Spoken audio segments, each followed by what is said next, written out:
안녕하세요. 차영대 자리에 들어가셔서 좋습니다. 잘 지내셨죠? 날씨가 꽤 더워졌어요. 아주 괴로운 계절이 돌아왔습니다. 어떤 분은 여름이 이렇게 오니까 드디어 나의 시즌이 왔다고 그런 분도 계시던데 하여튼 힘든 계절이 다가왔습니다. 하지만 마음 한편에는요 그런 것도 들어요. 이렇게 여름이 뜨거운데 더운데 하계 수양에도 기다려주고, 그리고 또 미얀마에서 이렇게 성경이신 목사님 최 목사님 생각도 나고, 또 비록 덥지만은 주님의 살 수 있는 시간이 또 남아있다 싶어서 감사하고 그렇습니다. 많이 더우신가요? 그래요. 같이 기도할게요. 네.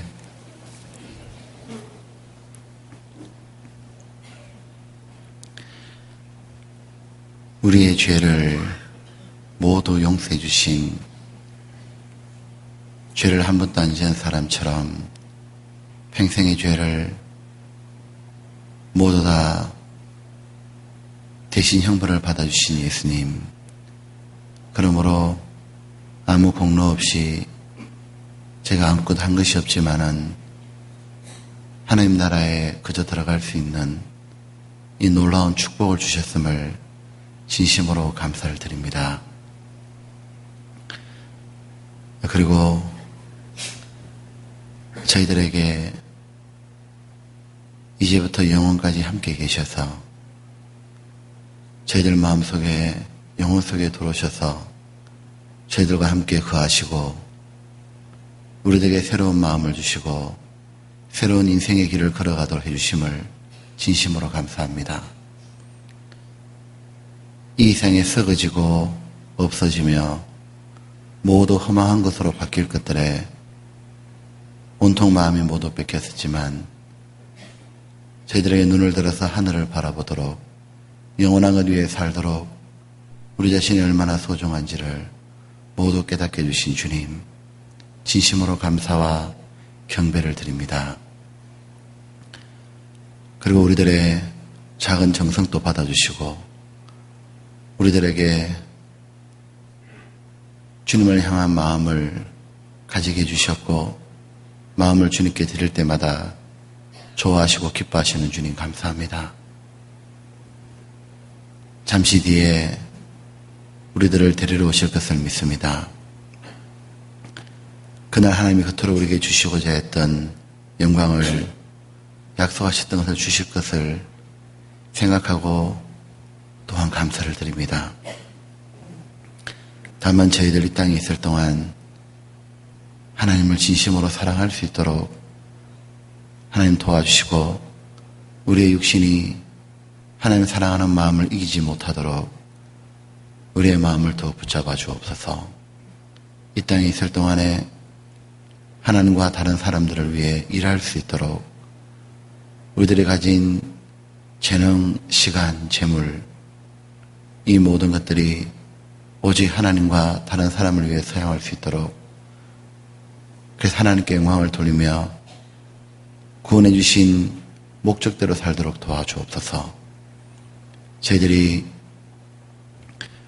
올바로 살아서 하나님께 우리를 구원해 주심이 헛되지 않음을 보여드릴 수 있도록 우리들의 마음을 새롭게 해 주옵소서. 오늘의 이 시간 주님 오늘도 이 자리에 함께 해 주셔서 우리들의 마음을 회복시켜 주시고 우리의 영혼을 만져주셔서 우리들 다시 하나님을 향한 착한 마음을 주셔서 진정으로 주님을 위해 살 수 있도록 모든 거짓된 것을 뒤로 할 수 있도록 도와주옵소서. 아버지 하나님, 우리가 주님의 은혜를 사모합니다. 비록 모였지만 주님 우리 각자를 만져주시지 않으면 저희에게는 회복의 희망이 없는 줄 압니다. 하나님 오늘 또 우리들의 마음을 만져주옵소서. 그리고 새롭게 하여 주옵소서. 주 예수님 이름으로 기도드렸습니다. 아멘. 성경 찾겠습니다. 성경 요한복음 17장입니다.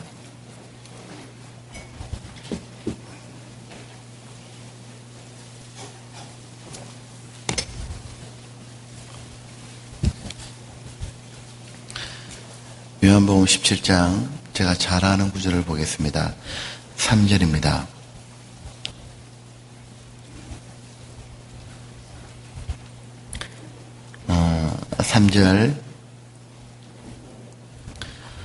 같이 읽어볼게요. 영생은 곧 유일하신 참 하나님과 그의 보내신 자 예수 그리스도를 아는 것이니라.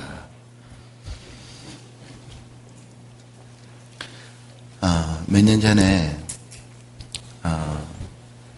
제가 갑자기 교회에 있을 때 갑자기 아픈 적이 있었습니다. 원인을 모르겠는데 여하튼 굉장히 아팠어요. 그래가지고 이제 그 외부 강사님이 오셔서 집회를 하는데 식사를 이제 같이 해야 되잖아요. 점심 때. 근데 그 점심을 식사를 모시러 가는데 밥을 못 먹겠는 거예요. 이 등 뒤쪽이 그 콩팥 있는 쪽이 너무 아팠던 것 같아요. 그래서 그때 이게 너무 아파가지고요. 밥을 못 먹고 그렇게 일주일을 보내고 그다음에 제가 집회를 하는데 너무 그때 힘들었던 것 같아요. 그래가지고 도저히 안 돼가지고 이제 집회가 이렇게 이제 마치자마자 이렇게 병원에 이제 이렇게 가게 됐어요. 병원에 이렇게 실려가는데 이 다른 병원에 마땅한 데가 없는데 그 서울에 한양대 병원을 갔어요. 한양대 병원을 가니까 그 병원에 그 당시에 우리 교회 그 형제 자매님들이 의사분으로 많이 계셨어요. 한양대 병원에. 그때 그 의사분 한 분을 안다는 게 그렇게 좋은지 몰랐네요. 이렇게 이제 응급실에 실려갔잖아요. 가기 전에 이렇게 전화를 했어요. 제 형제님들이 가니까 이렇게 미리 좀 조치 취해주면 안 되겠냐고 딱 갔는데 형제님이 의사분이 이렇게 나오셨어요. 따로 나오셔가지고 밤에 갔는데 그분이 이제 직접 이렇게 다 접수도 하고 이렇게 다 해주시더라고요. 그러니까 이렇게 기다리는 시간이 없었어요. 이렇게 검사받고 하는데 다음날 됐는데 이렇게 뭐 검사받고 하려면 이렇게 시간이 많이 밀려 있는데 그때 그 방사선과 과장님이 있었거든요. 이렇게 과장님이다 보니까 본인이 이렇게 직접 와서 이렇게 뭐 이렇게 간호원들한테도 다 가서 말하고 접수하고 본인이 다 뛰어다니니까 저 가만히 있는데 그 진료를 다 받았어요. 그러니까 몇 달 기다리고 해야 될 것도 그날 다 끝나더라고요. 야, 그때 제가 알았네, 진짜. 사람 한 명, 이렇게 안다는 게 이렇게 좋구나. 우리나라에 살아가다 보면, 경찰분이나 아니면 또는 검찰에 있는 분이나 또는 변호사나 의사분이나 누구라도 이렇게 아는 거는, 참 사는데 너무 도움이 되는 거죠. 굉장히 고맙잖아요. 그런데, 사람이 꼭 알아야 될 분이 있는 거예요. 누구냐면 바로 하나님입니다. 하나님을 아는 것은 사는데 도움이 되는 것이 아니라 말할 것도 없고 하나님을 아는 자는 영생을 얻기 때문이에요. 우리가 안다고 말하는 것은 단순히 그냥 그 병원에 의사분 누가 있다더라 이게 아니죠. 그 의사분하고 저하고 친밀한 관계를 말하는 거예요. 우리가 하나님을 아는 사람은 바로 하나님과 친밀한 관계를 맺었다는 거고 그 사람은 바로 영생이 주어지는 거예요. 영생이 주어지는 동시에 하나님을 아는 자에게 주어지는 게 있죠. 그는 자신이 누군지를 알게 돼요. 자기가 얼마나 소중한 존재인지 자기가 하나님을 닮은 자고 하나님이 자기에게 모든 영광을 주고 싶어하는 사람들에게는 내가 어떻게 인식되는지는 몰라도 하나님께만은 가장 존귀한 자고 하나님의 모든 걸 주어도 아깝지 않은 자라고 그리고 자신이 이 땅에 무엇을 위해 존재하는지도 알게 돼요. 하나님을 아는 동시에 자기는 잠시 머물다가 사라지는 존재가 아니고 영원한 소망이 있는 거구나. 영원한 천국에 갈 수 있고 자신이 이 땅에서 수고하는 모든 것들을 영원히 되찾을 수 있는 자라는 것. 그리고 자신이 이 땅에서 그 영광을 얻는 재능이 탁월하거나 돈을 많이 벌어야 되거나 사람들에게 부러움을 자아내는 그런 위치에 있는 것이 아니라 나도 할 수 있는 걸 하면 하나님의 영광을 주는구나. 하나님을 사랑하는 것. 하나님이 단지 그거 하나만 원하시는 거구나. 이것을 위해서 살자. 그것도 알게 되는 거예요. 그리고 역사가 지금 내가 살고 있는 시대가 어떤 시대인지도 알게 되는 겁니다.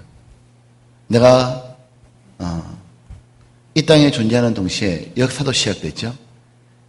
인간의 역사가 에덴 동산에 시작해서 마지막 이스라엘 땅에서 끝이 나는구나.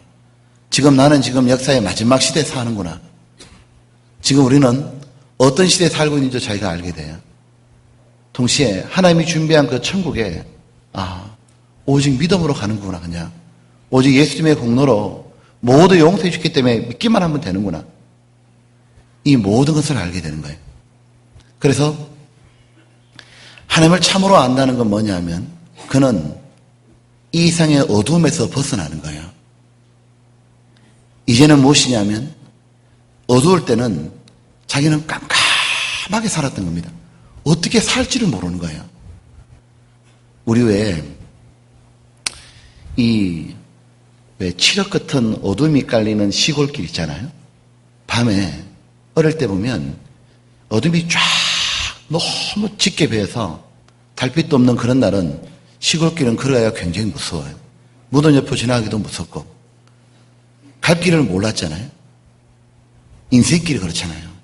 인생은 앞날이 막막하고 두렵고 어떻게 살아야 될지 몰랐던 거예요.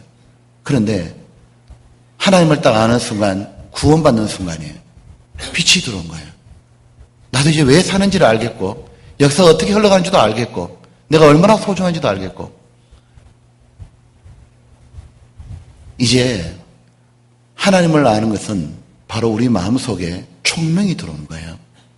그래서 여러분 구원을 받는다는 것은 죄가 용서되었구나 단순히 그 사실만 깨달아지는 게 아니에요. 죄가 용서됨을 아는 동시에 자기 속에 무엇이 들어오냐면 지식이까지 새롭게 되어버린 거예요.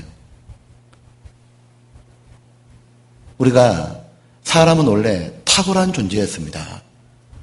아담은 왜 모든 만물을 다스릴 수 있냐면 아담은 하나님을 아는 지식이 있었던 거예요.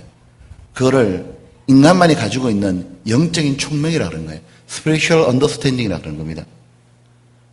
바로 사람은 하나님과 자기를 아는 지식이 있었던 거예요.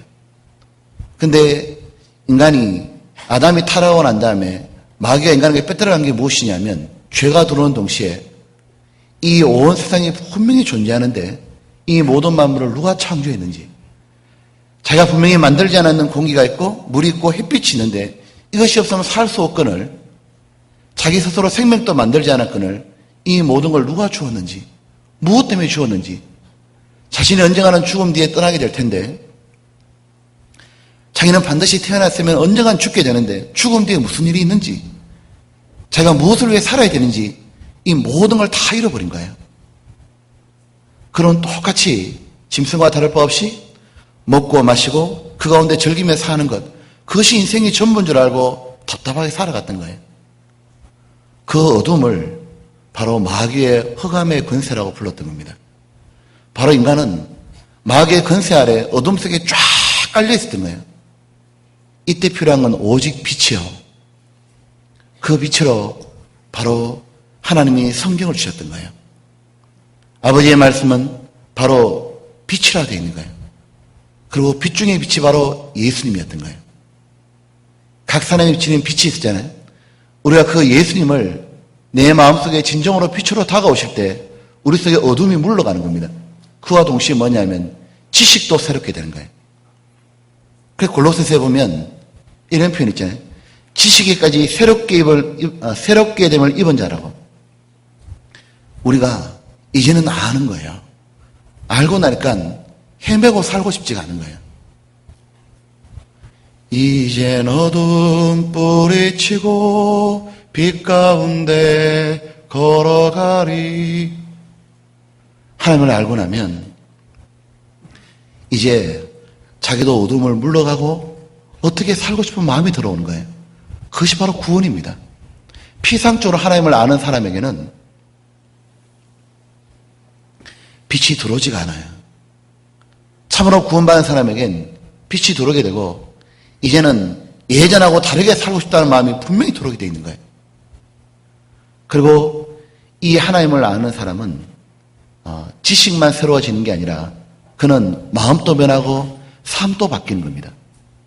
그 삶이 어떻게 바뀌는지를 하나님을 아는 자의 특징을 다니엘이 말한 적이 있어요. 오늘 그걸 잠깐 살펴보려고 하는데, 여러분 칼빈 있잖아요. 칼빈이 했던 유명한 말 중에 뭐가 있냐면, 태어나서 사람이 반드시 알아야 될 지식이 두 가지라고 그랬어요. 하나가 무엇이냐면 바로 창조주 하나님이 어떤 분인지, 하나님이 누구인지를 알고 또 그분의 형상대로 지원받은 내가 누군지를 아는 거라고. 그 두 개만 알면 인생은 다 된 거다. 하나님이 어떤 분인지를 알고 그분의 뜻대로 내가 살아가는 것, 그것이 바로 인생의 목적이다. 다니엘서 11장입니다.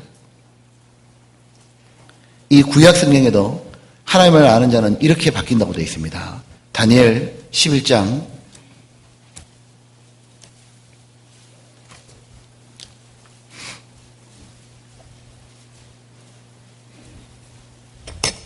11장에 보면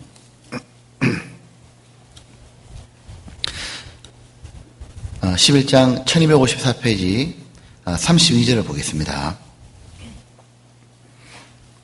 자, 오늘 하나님을 아는 자에 대해 생각해 봅시다. 32절에 그가 또 언약을 배반하고 악행하는 자를 게을로 타락시킬 것이나, 같이 읽어보시죠. 오직 자기의 하나님을 아는 백성은 강하여 용맹을 발하리라. 지금 여기 하나님을 아는 백성의 특징을 다니엘은 이렇게 말하고 있죠. 강하여 용맹을 발하리라. 이 하나님을 아는 사람, 구원받은 사람이죠. 구원받은 사람은 인간은 원래 연약한데 강해지는 겁니다. 구원받은 사람이 왜 강해지냐면 강하신 주님이 들어오셨기 때문에 구원받은 사람은 강해지는 거예요. 지금 이 구절은 배경이 이런 겁니다. 여기 32절에 그가 걷는 말은, 여기 그는 안티오코스 에피파네스 4세라고 불립니다. 이 배경은 지금부터 2000년을 더 거슬러 올라가야 됩니다. BC 167년에 있었던 사건이죠. 시리아 왕조의 셀루쿠스 왕조라고 불렸죠. 그의 안티오코스 에피파네스라는 왕이 있었어요. 이 왕은 굉장히 잔인하고 자기를 신으로 여기며 주변 나라를 정복하기 시작하는데, 이집트하고 전쟁도 치르고 그 와중에 이스라엘 땅을 침공하게 돼요. 그 이스라엘 땅을 침공하면서 이스라엘 땅을 초토화시켜버립니다. 그는 얼마나 잔인했냐면 어린아이까지도 싹 죽이기 시작했거든요. 자기의 법을 따르지 않으면 모두 죽였는데, 이 왕이 이스라엘 땅을 들어갔을 때 뭘 했냐면, 이스라엘 사람들은 하나님을 믿는 민족이잖아요. 그러니까 이 신앙을 없애버리기를 하고 성경을 다 없애버린 거예요. 그래서 율법을, 하나님의 말씀을 이렇게 뺏겨졌거나 아니면 할례를 받거나, 이스라엘 백성의 특징이 있잖아요. 하나님과 관계된 행동을 하게 되면 다 죽여버리는 거예요. 심지어 그들의 신앙이 견고하게 섰던 게 뭐냐 하면 성전이었습니다. 그 이스라엘 성전에 들어가가지고 성전을 파괴시키고 난 다음에 그 하나님께 이렇게 그 바치는 성소에다가, 성전사는 성소에다가 뭐 했냐면 제우스 신상을 세운 거예요. 그리고 하나님 편에 서는 사람을 죽이고 박해하고 핍박하기 시작했거든요. 그걸 지금 배경을 깔고 있는 거예요. 그런데 32절 한번 볼게요. 그가 또 언약을 배반하고 악행하는 자들을 하나님을 버린 자를 말합니다. 이스라엘 사람들 중에서 믿는다고 말하지만 가짜들 있잖아요. 오늘 구원받다고 하나님 믿는다고 말하면 구원받지 않은 일반 교인들을 말하는 거예요. 계율로 타락시킬 것이나 사람들에게 온갖 유혹과 재물과 또는 권력으로 좋은 자리를 준다고 하면서 이스라엘 백성들의 신앙을 타락시켰지만 그러나 오직 똑바로 믿는 자가 있는 거예요. 자기의 하나님을 아는 백성은, 정말 하나님을 아는 백성은 강하여 용명을 바라리라. 그 핍박과 시련이 쫙 있는데 그때 강하여 용명을 바라는 사람들이 나타났습니다. 아마 이스라엘 역사를 아시는 분 아실 것 같아요. 마카비라는 사람, 망치라는 별명이라 그래요. 이 마카비가 하나님에 대한 신앙을 없애버리려는 걸 견디지를 못한 거예요. 그래서 그는 경건한 유대인들과 더불어서 결국은 봉기를 일으키게 돼요. 그래서 결국은 3년 동안 투쟁하고 난 다음에 기어코 이 안티오쿠스 에피파네스를 쫓아내고 다시 하나님의 성전을 되찾아가지고 하나님께 다시 바치게 됩니다. 그걸 기념한 게 수전절이라고 불리는 거예요. 그 배경을 두고 있는 거예요. 그런데 놀라운 거는 다니엘 11장은 이런 일이 일어나기 약 한 400년보다 더 전에 예언이 되어 있었다는 거예요. 이 예언이 문자 그대로 이루어진 게 다니엘 11장이었던 겁니다. 자, 보면 하나님을 아는 백성, 구원받은 사람의 특징이 뭐냐면 강하여 용명을 바라려 그랬죠. 구원받은 사람은 강한 겁니다. 어떤 면에서 강하냐 하면 바로 그 어떤 신앙에 대한 핍박과 환난과 역경이 있어도 구원받은 사람은 강한 거예요. 이 다니엘의 3명의 친구 기억하시죠? 이 3명의 친구가 느부갓네살 왕이 자기의 신상을 만들어 놓고 여기에 절하지 않으면은 팔팔 끓어오는 풀무불에 쇠를 녹이는 불이잖아요. 집어 넣어버린다 그랬습니다. 사람은 누구나 자기의 생명 앞에 두려움을 느끼는 당연한 거고 특별히 얼마나 뜨거운 불이에요. 그런데 이 어린 3명의 친구들이 강한 거예요. 놀라운 겁니다. 모든 협박 가운데 무너지는데 안 무너지는 겁니다. 그들은 했던 유명한 말이 있는 거예요. 그들은 자기를 죽일 수 있는 그 절대 권력을 가진 왕 앞에서 그들은 말하기 시작하죠. 예, 하나님이 우리를 지켜주실 겁니다. 그러나 하나님이 지켜주지 않는다 할지라도 그리 아니하실지라도 우리는 왕이여 아옵소서 신상 앞에 절대로 절할 수 없나이다. 왕이여 우리 하나님이 전능하신 하나님이 우리를 지킬 거라고. 그러나 설령 하나님이 우리를 죽음에 버린다 할지라도 그리 아니하신다 할지라도 우리는 신상에 절할 수 없나이다. 그들은 어린 학생들이었지만 또는 그런 조금 자란 청년이었을 수 있죠. 그랬지만 그들은 강했습니다. 무너지지 않는 거예요. 모세를 보십시오. 하나님을 참으로 아는 백성인 모세는 바로가 협박했잖아요. 안 무너지는 겁니다. 결코 뭐냐면은 한 명까지라도 다 데리고 나가야겠다고. 이집트에 나가야겠다고. 그런데 그건 역대 기독교 역사뿐만 아니라 오늘날도 그런 일이 벌어지는 거예요. 제가 서울에 있을 때 그런 분을 봤다니까요. 이분이 자매님인데요. 이 남편이 얼마나 핍박을 심하게 했냐면 제가 한번 말씀드렸던 것 같아요. 아내가 교회를 간다 그러니까 그걸 못 견디는데 두드려 패는 거예요. 근데 아내가 집안에서 못하느냐 그게 아니에요. 그냥 아내가 제가 구원받고 난 다음에 정말 자기가 예수님을 사랑하고 정말 교회를 가고 싶다고 두드려 패는 거예요. 패는데 때려도 교회 간다 그러지 구원받아라 그러지 전도하지. 그러니까 이 남편이 때려도 안 되고 집안에 가둬도 안 되고 어떻게 해도 안 되니까 이 남편이 했던 방법이 뭐냐면 나중에는 정말 죽인다 그런 거예요. 그러니까 실제로 이 남편이 식칼을 들은 거예요. 들어가지고 실제로 어떻게 했냐면 아내를 찌르려 하다가 찌르지는 않았어요. 대신에 이렇게 머리카락도 베어버리고 뭐 폭행해가지고. 근데 한 번은 이 남편이 도저히 이 정도 위협은 안 되겠다고 생각했던지 아내를 죽이겠다고 어떻게 했냐면 술을 먹고 와가지고는 이 남편이 집안에 이렇게 이제 너는 도저히 때려도 안 되니까 그냥 우리가 같이 죽자고. 같이 죽자가지고 이 방에 아파트였는데 이 방에 그 모든 창문을 다 이렇게 닫은 거예요. 닫고 난 다음에 이 가스레인지를 틀은 거예요. 가스를. 불을 안 붙이고. 그러니까 이 방 안에 이제 가스가 이렇게 좋게 이렇게 잠기잖아요. 이렇게요. 잠겨 있는데 뭐 하느냐 하면 라이터를 딱 틀은 거예요. 라이터를 딱 켜면은 다 죽는 거예요. 협박하는 거예요. 라이터를 딱 뜨면서 예수 믿을래 안 믿을래? 그리고 라이터를 켠다 그랬어요. 아내가 뭐라 했을 것 같아요? 이 자매님이 그런 말 했다 그러더라고. 나는 죽어도 되는데 당신은 죽으면 안 되니까 그냥 전 켜고 싶으면 차라리 내가 켤게. 당신 나가라고. 그러니까 이 남편이 열이 받아가지고 같이 죽자고 라이터를 켜버린 거예요. 근데 켜는데 이 불독이 안 튀는 거예요, 이게.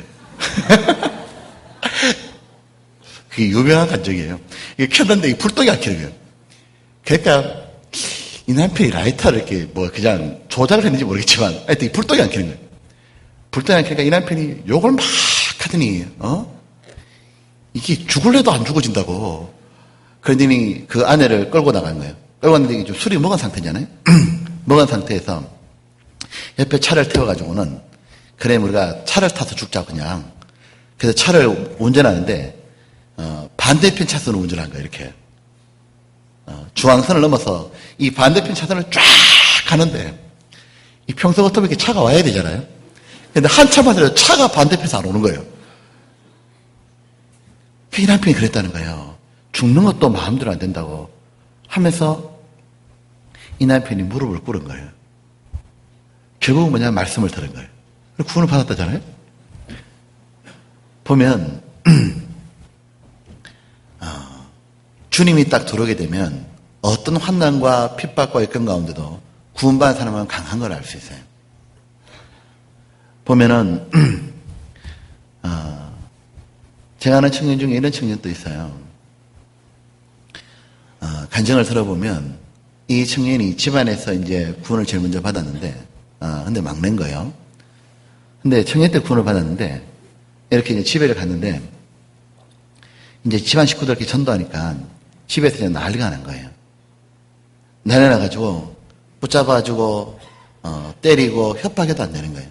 안 되니까 어떤 방법을 썼냐 하면 이 부모님이 자살 소동을 벌인 거예요. 이 부모님 어떻게 하냐면 이 청년에게 청년은 그때 대학생이었는데 서울에 있었고 부모님 지방에 있었는데 그랬다 그러잖아요. 이 부모님이 아버지가 유서를 쓴 거예요. 유서를 쫙 쓰고 너가 그 신앙을 버리지 않으면 죽는다고. 그리고 어머니는 집을 나가버린 거예요. 그랬는데 딱 한마디를 요구했던 거예요. 그 청년에게. 뭐라고 말했냐면 그래 예수 안 믿는다.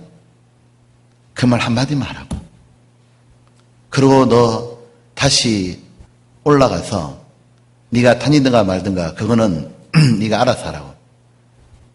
주변 사람들도 얘기하는 거죠. 그 청년에게 그냥 한마디만 하고 그러면 부모 앞에서 안 믿는다 말하고 올라가서 그냥 서울에 가서 너 편안하게 그냥 신앙생활 하라고.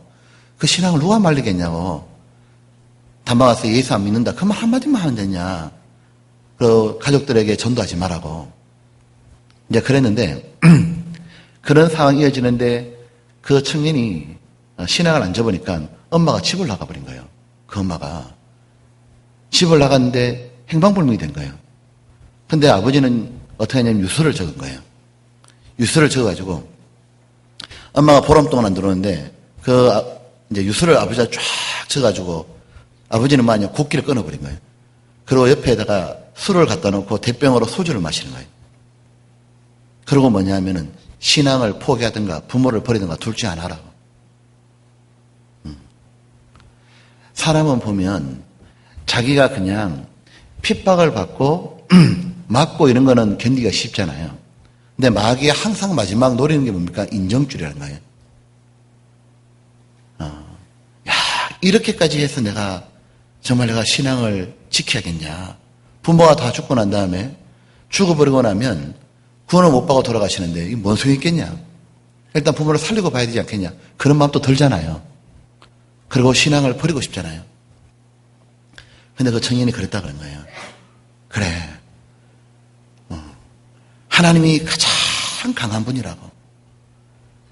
너희가 주보다 강하냐. 그 성경처럼 하나님이 가장 강한 분이니까 청년이 너무 연약하지만 하나님께 붙는 거예요. 하나님, 나는 이 상황을 내가 견딜 수도 없고 이 상황을 내가 바꿀 수도 없고 너무 연약하니까 강하신 하나님께 모든 걸 부탁드린다고. 하나님의 모든 상황을 바꿔달라고. 그리고 하나님께 부모님의 생명까지도 맡겼다 그러잖아요. 어떻게 됐을까요? 부모님 돌아가셨을까? 나중에 그 간증을 들어보면 부모님이 포기한 거예요. 결국 부모님, 그 아버지는 구원받고 돌아가셨다 그러고 그러잖아요. 보면은 구원받는 특징이 뭐냐면은 구원받은 사람은 희한한 거예요. 사방에 우겨삼을 당하여도 망하지 않는 거예요. 꼬꾸라뜨리지 않는 거예요. 왜냐하면 주님이 들어오신 거예요. 고린도후서입니다.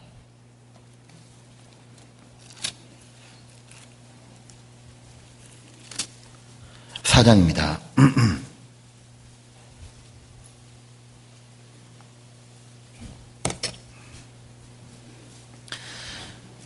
4장에 보면 이래 돼 있죠. 8절에 8절 9절을 같이 봅시다. 우리가 사방으로 우겨삼을 당하여도 답답한 일을 당하여도 낙심하지 아니하며 핍박을 받아도 버림받지 아니하며 거꾸로 뜨림을 당하여도 망하지 아니하고 오히려 우리가 항상 예수 죽인 것을 예수 죽인 게 십자가잖아요. 고난입니다. 몸에 짊어지면 예수의 생명도 우리 몸에 나타나게 하려 합니다. 그 가운데 주님의 역사가 나타나도록. 이 구원받은 사람은 어디에도 강하냐 하면 비난과 오해를 들어도 강한 겁니다. 보면은 이 예수님은 이 땅에 살아가실 동안에 항상 무슨 말을 들었냐면 예수님에게는 귀신의 왕이라는 칭호를 들었죠. 네가 귀신의 왕, 마귀가 아니면 그런 이적을 익힐 수 없다고 그런 모독을 들었잖아요. 사도 바울은 이 땅에 있을 동안 어떤 오해를 받았냐면 이단의 괴수라는 말을 들었습니다. 참으로 진리를 고수하게 되면은 마귀가 있기 때문에 반드시 뭐냐면 비난과 오해를 받게 되어 있는 거예요. 사람이 구원받고 난 다음에 행실이 변하고 바르게 살아가면은 오히려 사람들이 욕한다고 되어 있잖아요. 구원받고 나면은 구원받은 사람들이 비난과 오해를 딱 받게 됩니다. 한 사람이 구원받고 나면 이 사람이 진짜 구원받은 여부에 시험 중에 하나가 뭐냐면은 다 좋은데 이단이라는 말도 들어보는 거예요. 이 세상에 이단의 종류가 두 개잖아요. 정말로 사이비 같은 이단이 있잖아요. 성경과 다르게 잘못 믿어서 욕을 얻어먹는 이단도 있고 반대로 올바로 믿고 성경적인 믿음을 가지고 바르게 사는데 이단이라는 말을 듣는 무리도 있는 거예요. 예수님도 이단의 말을 들었고 바울도 이단의 개소라 들었잖아요. 역대 기독교 역사를 딱 보게 되면 참으로 바르게 믿던 사람이 이단이라 몰려가지고 순교를 당한 적도 많아요. 그런데 참으로 주님이 들어온 사람, 구원받은 사람은 이단이라는 말 듣고 비난과 오해를 듣고 너희 교회는 왜 그래? 그런 말을 들어도 어떻게 하냐면 강한 겁니다. 왜 강하냐면 이게 진리라는 걸 아는 거예요. 이게 참으로 진리고 그리고 우리 주님도 거기를 갖고 확실히 알기 때문에 하나님이 어떤 분인지 아는 거예요. 우리 예수님도 이 길을 걸어가셨구나. 오히려 처음에 구원받고 난 다음에 이단이라는 말이나 아니면 비난과 오해를 받게 되면 놀라기도 하지만 시간이 지나가는데 깨닫는 게 있어요. 뭘 깨닫냐면 왜 우리가 이런 욕도 얻어먹는 걸까? 그때 아는 게 있어요. 아, 예수님도 이런 욕을 얻어먹었네. 그와 동시에 예수님 마음이 와닿기 시작하는 거예요. 우리가 누구를 전도할 때 그렇게 전도하고 그들 위해서 예를 쓰고 수고하는데 욕을 얻어먹잖아요. 그때 예수님의 마음이 다가오는 거예요. 예수님도 그들을 그렇게 사랑하고 그들을 전도하려고 그렇게 애를 쓰고 십자가에 죽으셨지만 그때마다 오해가 되고 비난을 받고 몰릴 때 주님 마음도 얼마나 아팠을까? 주님의 심정이 이랬을 거다 정말. 그와 동시에 주님과 한 걸음 한 걸음 더 가까워지는 걸 느끼는 거예요. 비난과 오해를 받아도 강해지죠. 또 하나 구원받은 사람은 특징이 뭐냐 하면은 강하여 용명을 바라랴 그 말대로 유혹과 죄에도 강합니다. 구원받은 사람이 보십시오. 죄에 대해서 넘어지는 경우는 있어도 완전히 엎어지는 경우는 없는 거예요. 다윗이 기어코 뭐냐면 죄에 대해서 이겼습니다. 삼손이 기어코 뭐냐면은 죄에 대해서 이겼습니다. 마침내 뭐냐면 궁극적인 승리를 가져온 겁니다. 왜냐하면은 주님이 들어왔기 때문인 거예요. 이 다윗은 자기가 삼손도 마찬가지고 주님을 알고 주님과 올바른 관계를 가진 사람이었지만 중간에 죄를 지은 적이 있습니다. 그는 마귀의 유혹을 받아가지고 여자 문제로 죄를 지었잖아요. 살인죄도 했잖아요. 그런데 다시 일어났어요. 일어나고 다시 강해졌습니다. 왜냐하면 마귀가 사람을 잘못 건드린 거예요. 마귀는 덤빌 사람을 덤벼야 되는 겁니다. 마귀는 다윗은 이길지 몰라도 다윗 안에 계신 주님을 이길 수가 없는 거예요. 우리가 구원을 받았다는 증거가 뭐냐면 주님이 우리 안에 계시기 때문에 죄에 대해서 기어코 이기는 거예요. 왜냐하면 구원받은 사람은 죄를 계속 짓고 살아갈 수가 없는 거예요. 왜냐하면 주님이 안에서 탄식하고 싸워주는 겁니다. 주님은 용서한 겁니다. 가장 위대한 용서이기 때문에 주님은 죄와 싸워서 이기는 분인 겁니다. 구원하실 때도 죄와 싸워 이겼고 주님은 우리 안에 계시면서 뭐냐면은 죄와 싸우는 겁니다. 그 누구도 죄를 이기지 못하는 겁니다. 그러나 딱 한 종류의 사람이 이기는 겁니다. 누가 이기느냐 하면 하나님께로 난 자마다 세상을 이기느니라. 이기는 믿음이 이것이니 곧 예수 그리스도를 믿는 믿음이니라. 그런 거예요. 참으로 구원받은 사람은 뭐냐면 시간이 지나면 죄에서 벗어나게 되어 있습니다. 망가졌다 싶은데 다시 일어나게 되는 겁니다. 7번 넘어져도 8번 일어나는 거예요. 왜냐하면 주님이 안에서 일어나라고 말하는 거예요. 엎어지는 게 아니라 다시 일으켜주는 겁니다. 계속 그렇게 살 수 없도록 마음에 너무 아픔도 주고 인생에 대한 험한 길도 허락하시고 가시와 담벼락도 허락하고 그렇게 사는데 아무런 기쁨과 만족이 없다는 걸 주시는 거예요. 주님이 내 안에서 뭐냐면 결국 갈등을 일으켜서 모든 상황을 만들었어도 다시 뭐냐면 주님께 돌아오도록 만드는 겁니다. 그래서 궁극적으로 뭐냐면은 구원받으면 이기게 되는 겁니다. 우리 왜 찬송가 213장 부르잖아요. 보면 때로는 넘어져도 최후 승리를 믿노라. 때로는 넘어져도 최후 승리를 믿노라. 미가 씁니다.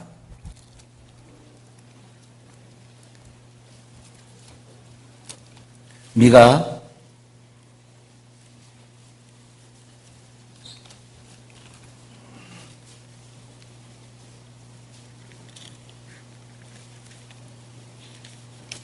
7장입니다.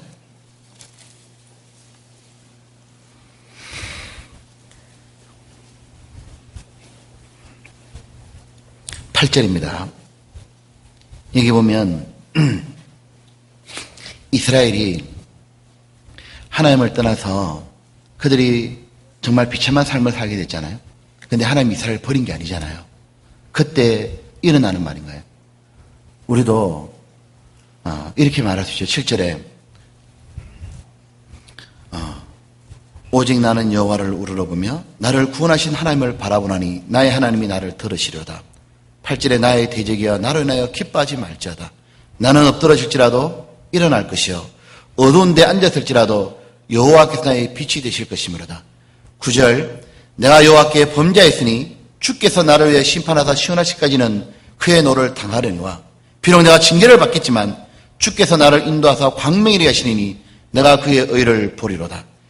나의 대적이 이것을 보고 부끄러워하니 그는 전에 내게 말하기를 내 하나님 여호와가 어디 있느냐 하던지라. 그가 거리에 진흙끝이 밟히리니 그것을 내가 목도하리로다. 아마 마귀는 그랬을 거예요. 마귀는 삼손이 한 하나님의 능력을 받아가지고 삼손은 이스라엘의 빛이었습니다. 블레셋과 전쟁을 치르는데 나귀 택배 하나로 사람을 1000명을 죽였던 하나님의 큰 용사였습니다. 근데 이 마귀가 보니까 이대로 있다가는 마귀 자기 나라가 다 뺏길 거잖아요. 그 삼손에게 마귀는 들릴라는 여자를 보냈죠. 그리고 삼손이 자빠졌습니다. 들릴라의 무릎에 베어가지고 바로 삼손은 모든 걸 다 잃은 것 같았어요.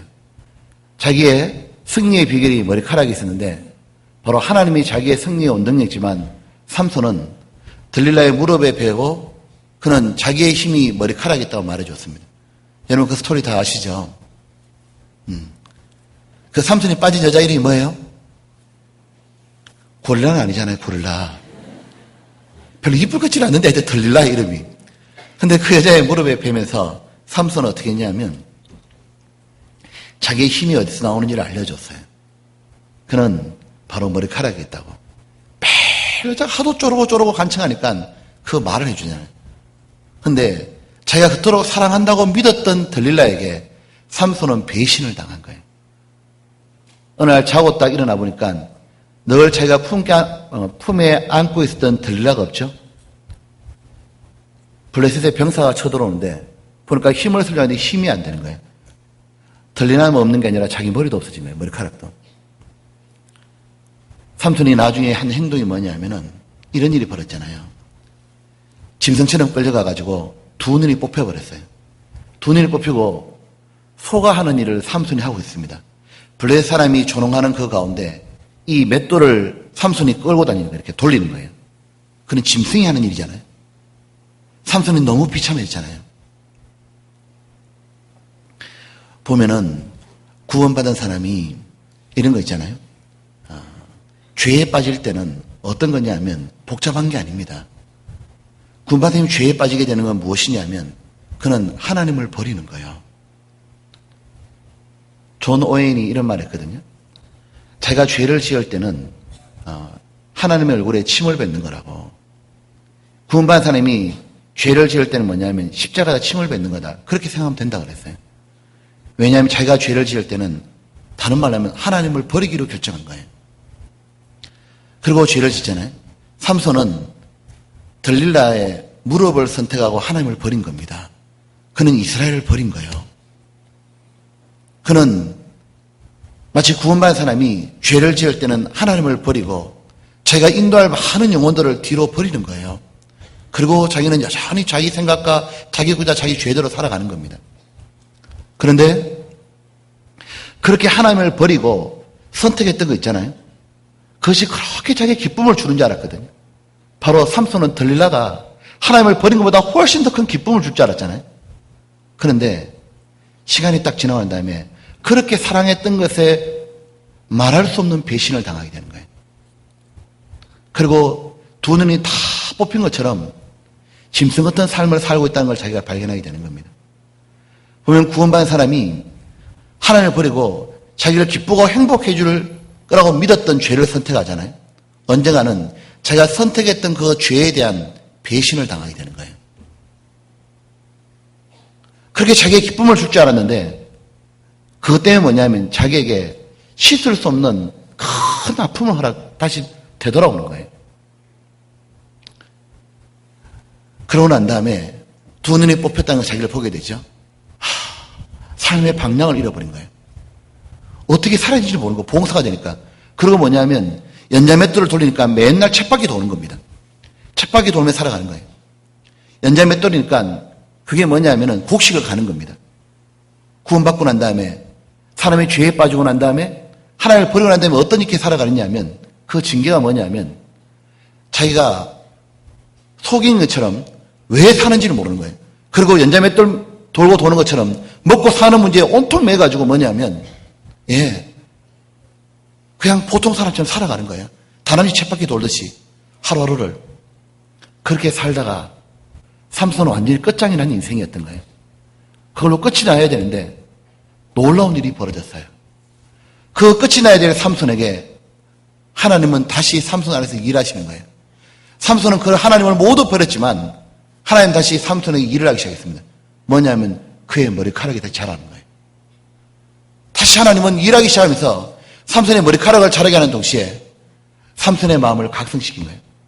삼손이 이 두 눈이 뽑히면서 짐승처럼 소가하는 일을 맷돌을 돌리면서 그는 어느 날 블레셋 사람들이 자기를 조롱하는 말을 계속 듣습니다.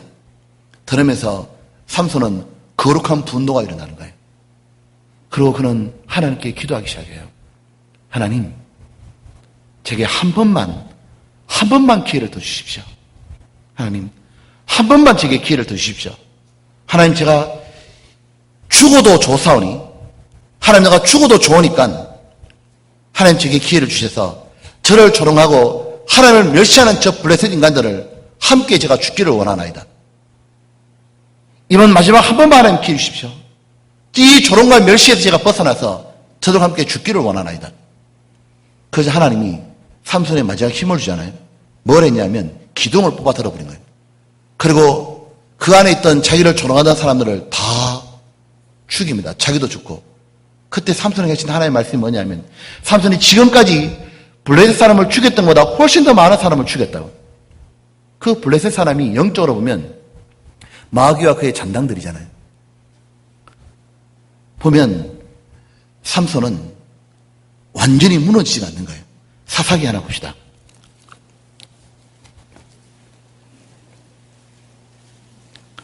사사기 16장입니다.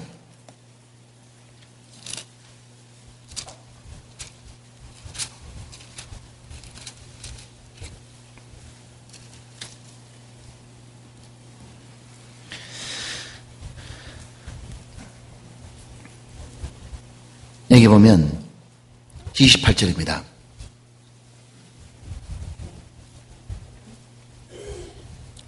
여기 28절에 보면 이래 말했죠. 삼손이 여호와께 부르짖어 가로되 주 여호와여 구하옵나니 나를 생각하옵소서. 하나님이시여 구하옵나니 이번만 나로 뭐라 했습니까? 강하게 하사 블레셋 사람이 나의 두 눈을 뺀 원수를 단번에 갖게 없사고 집을 버틴 두 가운데 기둥을 하나는 왼손으로 하나는 오른손으로 껴 의지하고 가로되 블레셋 사람과 함께 죽기를 원하노라 하고 힘을 다하여 몸을 굽히며 그 집이 곧 무너져 그 안에 있는 모든 방백과 온 백성이 덮이니 삼손이 죽을 때 죽인 자가 살아있을 때 죽인 자보다 더욱 많았더라. 그리고 삼손은 이러한 장렬한 순교를 하였고 그의 일생에 대해서 하나님은 이렇게 평가했습니다. 하나님 뭐라고 평가했냐면 삼손 중간에 땡땡이 쳤다. 삼손 중간에 날 부리고 들릴라 품 안에 들어갔다. 그렇게 그의 인생을 토막낸 게 아니에요. 하나님은 놀랍게도 삼손 어떻게 평가했냐면 히브리서 11장을 딱 보게 되면 믿음의 사람들이 쫙 나오잖아요. 거기에 그 위대한 명단에 누굴 집어넣냐면 삼손을 딱 집어넣어 준 거예요. 하나님은 최후 승리를 주길 원했던 거예요. 여러분 보면 이번만 나로 강하게 하사. 이 구원받은 사람은 뭐냐면은 참으로 주님이 들어오게 되면은 이런 마음이 들어오는 겁니다. 우리가 정말 구원을 받았다면 오늘 우리 가운데 이런 마음이 들어올 거예요. 우리 중에 혹 세상의 죄에 빠져 있는 분이 있습니까? 혹 이 죄를 도저히 못 끊을 것 같은 그런 분들이 있습니까? 아니면 정말 이 죄에 지금 끊어버리고 싶은 그런 마음 들고 있는 분이 있습니까? 누구라도 다 괜찮아요. 다 똑같은 마음이 있을 거예요. 이렇게 살고 싶지는 않다. 이렇게 정말 살고 싶지는 않다고. 다시 나도 하나님께 돌아오고 그리고 정말 하나님 앞에 귀하게 사용받고 쓰임받고 싶다고. 예. 그러면 똑같이 삼손처럼 기도하면 돼요. 하나님, 제가 주님이 제게 힘을 달라고 하나님 저를 강하게 달라고 내가 이렇게 살다가 죽어도 좋으니까 하나님 나도 한번 똑바로 살다가 죽게 한번 해달라고. 하나님 저도 제 주변의 사람 한번 전도하고 제 가족도 한번 전도하고 나도 하나님 앞에 정말 사랑받는 사람 한번 되어서 그렇게 살다가 죽게 해달라고. 이렇게 살다가 죽어도 정말 좋다고 하나님. 하나님 그를 강하게 만들 거예요. 주님은 우리를 하나님을 아는 자의 특징이 강하기 때문에 시편 129장입니다. 못 이깁니다. 마귀가 시편 129장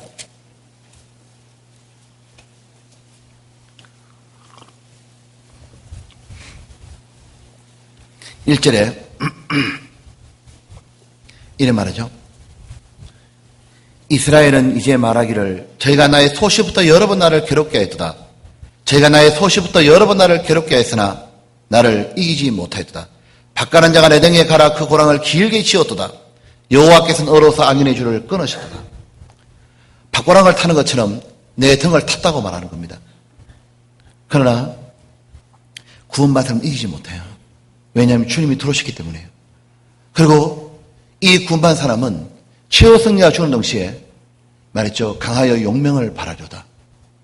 구원받은 사람은 특징이 뭐냐면은 희한해요. 어린아이든 여자든 노인이든 간에 마귀하고 붙어보는 겁니다. 영적 전쟁을 치르는 겁니다. 여러분, 에스더 말이에요. 에스더가 모습이 어땠을까?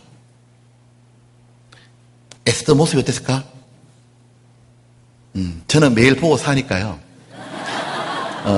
에스더 모습이 어땠을까? 분명한 거는 이럴 거예요. 에스더는 삼손처럼 무락부락하지 않게, 그렇게 생기지는 않았을 거 아니에요? 아마 에스더는 여자다웠을 거예요. 공주잖아, 공주. 왕비잖아요. 그 연약한 여자거든요. 그 여자가 보십시오. 자기 동족이 다 죽는다는 말을 듣자 그녀는 여자가 아니었어요. 그는 여왕이었습니다. 동족이 다 죽는다 그러니까 어떻게 하느냐면 용명을 바라는 거예요. 하나님의 이름이 모독을 받는다 그러니까 그녀에게는 거룩한 분노가 일어나는 겁니다. 어떻게 하냐면 목숨을 걸어버린 거예요. 그리고 아하수레 왕 자기 남편에게 걸어가잖아요. 그리고 어떻게 하냐면 아하수레 왕에게 걸어나갈 때 이 왕이 부르지 않은데 왕비가 나아가면 옛날에 왕비가 왕도 많이 암살했잖아요. 그렇기 때문에 부르지 않은데 나가면 죽어요. 왕이 만약에 자기가 가지고 있는 지팡이를 내밀어주면 살지만 안 내밀어주면 죽어요. 근데 자기의 유대인들이 모두 죽는다는 말을 듣자 용명을 바라는 거예요. 딱 일어나더니 갑니다. 가면서 한 말 있죠. 죽으면 죽으리다. 죽으면 죽으리다. 여자였는데 용명을 바라는 거예요. 여러분 보면 어린 소년 다윗이었죠. 다윗은 이렇게 어느 날 전쟁터에 자기 형들 2명이 전쟁을 나가니까 블레셋과 이스라엘의 전쟁이 있었잖아요. 그때 다윗이 그 전쟁터에 형들에게 아버지가 주신 음식을 갖다 주러 갔잖아요. 딱 가는데 소년이었습니다. 아직 어린 소년이에요. 전쟁터에 출전할 나이가 안 되었기 때문에 징병이 안 된 거예요. 근데 딱 갔는데 거기서 그는 어떤 말을 듣기 시작해요. 누구냐 보니까 하나님을 막 욕해 되는 거예요. 자기 나라를 막 욕해 되는 무시하게 생긴 짐승 같은 게 하나 서 있는 거예요. 보니까 덩치는 산만한 거예요. 3m 되는 키가 엄청난 무기로 중마장했던 바로 블레셋의 장군 골리앗이 나왔잖아요. 그 골리앗이 나오자 막 욕을 해대면서 골리앗이 그러잖아요. 이스라엘 욕을 하는데 얼마나 치욕을 줬냐면 야 너희가 하나님을 믿는다며? 근데 내가 이렇게 하나님을 욕해대도 한 놈도 나와 붙어볼 놈이 없냐? 그리고 너희 하나님이 무슨 하나님이냐고 욕을 막 해대잖아요. 그때 전부 다 쫄아가지고 나가지를 못하잖아요. 왜냐하면 모두 다 하나님의 명예보다 자기 목숨이 더 소중한 거죠. 전부 다 사울 왕부터 해서 모든 이스라엘 장군들조차 도전할 생각도 못 굽는 거예요. 근데 소년 하나가 떡떡떡 걸어오는 거예요. 그러다 떡 듣더니 뒤집어졌잖아요. 그냥요. 딱 가더니 다윗이 하는 말이 있잖아요. 저 짐승 같은 놈이 이래 말하잖아요. 저 짐승 같은 게 이러더니 가서 얘기하는 겁니다. 내가 저를 단번에 죽여버리겠다고. 뭘로 가느냐니까 이 갑옷을 입혀주려고 그랬잖아요. 사울왕이. 맞아야 했지. 소년 다윗이 내가 저 골리앗을 죽여서 없애가지고 하나님 앞에 이스라엘의 치욕을 제거버리겠다고 용명을 바라잖아요. 그때 사울왕이 야 그냥 가지 말고 내가 입는 갑옷 입어라. 이거 보니까 커가지고 이게 안 들어가 이게 잘 안 그러지잖아요. 딱 벗더니 그냥 나가잖아요. 나갈 때 칼 들고 간 게 아니에요. 뭐 들고 갔습니까? 예? 돌비 들고 갔잖아요. 돌비. 경상도 말로 돌비 들고 물맷돌 들더니 빙빙 돌려갔잖아요. 이렇게 돌렸잖아요. 그 다윗이 돌리면서 뭐냐면은 평소에 고음잡도 잡았습니다. 그냥 보면은 다윗이 던졌는데 이런 거 아시죠? 다윗이 딱 던지니까 하나님이 정준현에서 이 골리앗의 이마에 정토로 맞췄잖아요. 그냥. 그리고 골리앗이 넘어지자 다윗이 가서 골리앗 칼을 빼가지고 목을 잘라버렸습니다. 그리고 뭐냐면 하나님의 명예를 다시 올렸어요. 여러분, 노인도 용명을 바라죠? 갈렙을 기억해 보십시오. 이 갈렙이 가나안 땅을 정복해야 되는데 이스라엘 백성이 이 여호수아와 갈렙이 리더로 나왔잖아요. 근데 갈렙이 보니까 전쟁을 치러야 되는데 젊은 장수가 다 쫄아서 전쟁을 못하는 거예요. 가나안 사람들이 너무 크고 장대하니까. 그때 노인이 85세 된 노인이 바로 갈렙입니다. 모두 쫄아 있을 때 갈렙이 했던 말이 유명한 말을 한 거예요. 뭐라 말했냐면 가장 저 험한 산지 저 산지를 내게 주소서. 내가 지금 나이가 85세지만은 옛날하고 힘이 똑같다고 하나님이 나와 함께 하시면 반드시 승리할 거라고. 그리고 갈렙은 저 산지를 내게 달라고 그 말하고 전쟁하러 갑니다. 그때 이스라엘이 모두 격동돼 버린 거예요. 왜요? 할아버지가 전쟁하자고 나가잖아요. 그것도 제일 무섭고 험한 그 적과 싸우자고 나가니까 그리고 하나님이 함께 하시면 저거 다 거둘 수 있다고. 하나님이 지금까지 우리를 어떻게 도와줬는지를 말해준 거예요. 홍해를 갈른 분이 하나님이라고. 그걸 갈른 분이 하나님인데 저걸 왜 못 이기냐고. 가자고. 그분이 우리와 함께 했다고. 그렇게 말하자 젊은 장수들이 모두 그렇고 일어났잖아요. 이스라엘의 대부흥을 가져왔던 부흥사입니다. 여러분 보면 구원받은 사람은 용명을 바라는 거예요. 참으로 하나님을 아는 자의 특징이 뭐냐면 이들은 하나님이 모독을 받는다고 느끼잖아요. 하나님이 치욕을 받는다고 느끼잖아요. 그리고 자기의 가족과 자기의 친구들과 자기의 이웃들이 정말 구원을 못 받고 저래 죽는다고 느끼잖아요. 그러면 마귀하고 붙어버리는 거예요.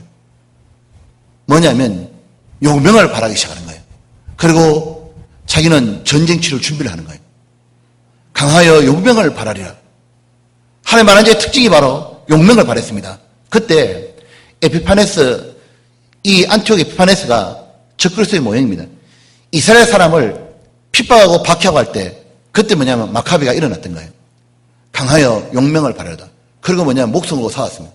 승리했던 겁니다. 그런데 보면 우리 이런 거 하잖아요. 오늘날 또 우리는 용명을 바라는 사람을 볼 수 있습니다. 보면은 보십시오. 마귀하고 싸우려고 어떻게 하냐면 선교를 나가는 분들이 있어요. 마귀하고 싸우려고 작정하는 분들이 있습니다. 마귀한테서 기업권 뭐냐면 하나님의 영광을 되찾아 드리려고 사랑하는 가족과 친구들을 전도하려고 다시 뭐냐면은 마귀하고 싸워서 죽어도 좋으니까 다짐한 사람이 있는 거예요.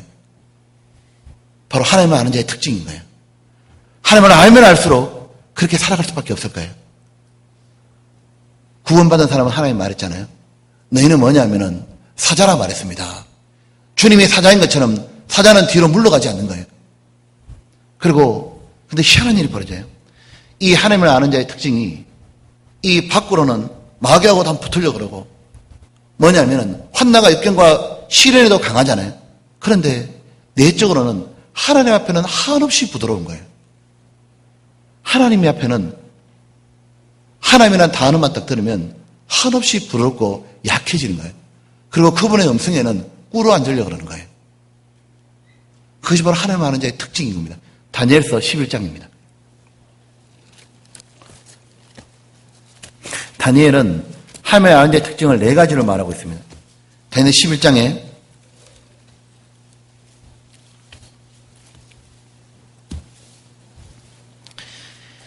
여기 보면 36절입니다.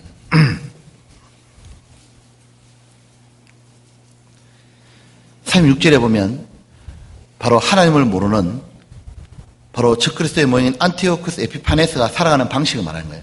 이 왕이, 바로 이스라엘 핍박했던 이 왕이 살아가는 방식은 자기 뜻대로 행하며 스스로 높여 모든 신보다 크다 하며 비상한 말로 신들의 신들을 대적하며 형통하기를 분노하심이 쉴 때까지 하느니 이는 그 작정된 일이 반드시 이룰 것이므로다.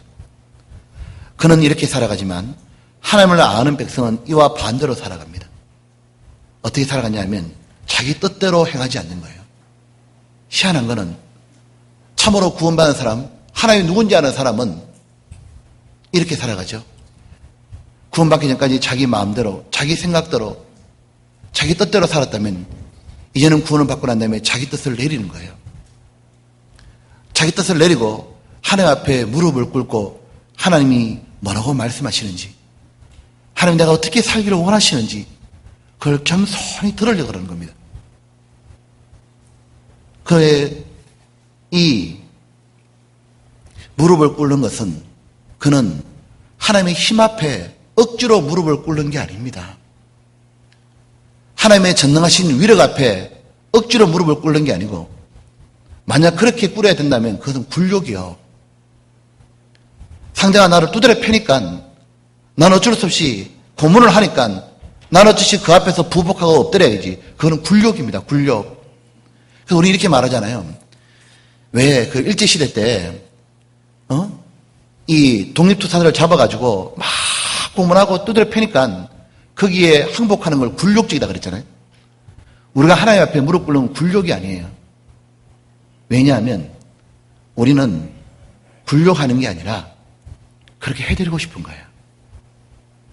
그래서 이건 자원하는 복종이에요. 참으로 하나님을 아는 자는 이걸 알잖아요. 스스로 무릎을 딱 꿇습니다.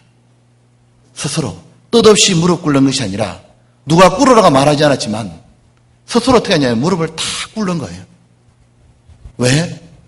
왜 무릎을 꿇느냐면 지극히 높으신 그 하나님이 나를 위해 무릎을 꿇었다는 걸 알기 때문이에요. 그 하나님이 내 같은 인간을 구원해 주려고 이 땅에 오셔가지고 그 하나님이 나를 위해 무릎을 꿇고 기도했어요. 그 하나님이 무릎을 꿇고 맞았어요. 그 하나님이 나 때문에 치욕을 참고 무릎을 꿇었어요. 그걸 알고 나니까 꿇으라 말 안 해도 무릎을 탁 꿇고 하나님 앞에 내가 하나님 뜻대로 제가 나머지 인생을 꼭 살아드릴게요. 그것이 바로 참으로 구원받은 사람의 마음인 거예요. 누가 그렇게 간증합니다. 구원받은 간증을 한번 해보라고. 그저께 이렇게 우리가 새벽까지 교제하는데 한번 구원받은 간증을 해보니까 어떤 형제님이 그렇게 간증을 해요. 그렇게 말씀을 듣기 싫어서 자기가 도망 다니고 그랬대. 도망 다니다가 어쩔 수 없이 누나한테 이렇게 끌려와가지고 말씀을 듣기 싫었는데, 원래 말씀은 형이 듣기로 돼 있는데 그 형이 자기가 듣기 싫으니까 네가 들어라. 그래서 굴욕적으로 듣게 된 거죠. 그래서 일주일 동안 말씀을 탁 듣는데 듣기 싫은 걸 들었지만 마지막 날에는 받겠다 이거지. 그래 구원간증을 쭉 하는데 구원간증 이렇게 해요. 말씀을 탁 듣고 난 다음에 예수님이 자기를 구원했다는 얘기를 알았잖아요. 구원을 딱 받고 나니까 갑자기 어떤 마음이 들었냐면, 이 교회당에서 앉아있던 자리에서 일어나서 옆에 와서 무릎을 꿇고 하나님께 기도를 하고 싶었다고. 무릎을 꿇고 한 번도 하나님께 무릎 안 꿇어봤잖아요. 근데 구원받고 나니까 무릎을 하나님께 꿇어드리고 싶은 거예요. 그것이 바로 구원받은 사람의 마음입니다. 시편 95장입니다.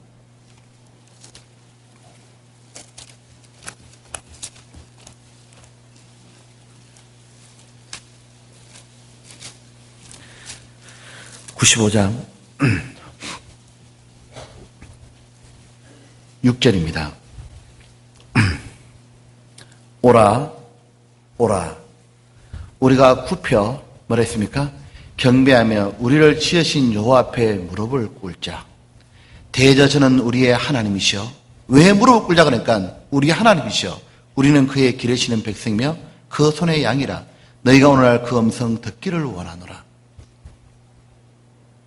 그냥 폭행과 압제 가운데 무릎을 꿇는 게 아니에요. 바로 하나님의 사랑 때문에 무릎을 꿇어지는 거예요. 여러분, 하나님은 언제나 우리에게 원하셨던 것은 뭐냐면 설득이고 설복이었어요. 하나님이 너 내 안 믿어? 뒤통수를 때리고 등을 발로 밟고 옆구리를 차면서 볼을 때리면서 너 꿇어.